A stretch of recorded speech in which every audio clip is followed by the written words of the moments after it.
மக்கள் காசுல மக்களுக்கு செய்யறதை எப்படி இலவசம்னு சொல்லுவீங்க? அப்படியே செஞ்சுட்டாலும் ஓசியில போறேன்னு சொல்லி அசிங்கப்படுத்துறீங்க. என்ன கேட்கறதுக்கு ஆள் இல்லைன்னு நினைச்சீங்களா? மக்களுக்கு ஒண்ணுன்னா இந்த விஜய் வந்து நிப்பா, இந்த விஜய் வந்து கேள்வி கேட்பா. இந்த விஜய் எப்பவுமே மக்கள் பக்கம் தான், அதே மாதிரி மக்களும் என் பக்கம் தான்.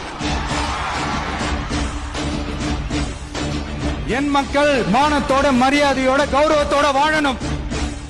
என் மக்கள் யாருக்கும் கீழே கிடையாது. என் நெஞ்சில் குடியிருக்கும் ஈரோடு மக்களே,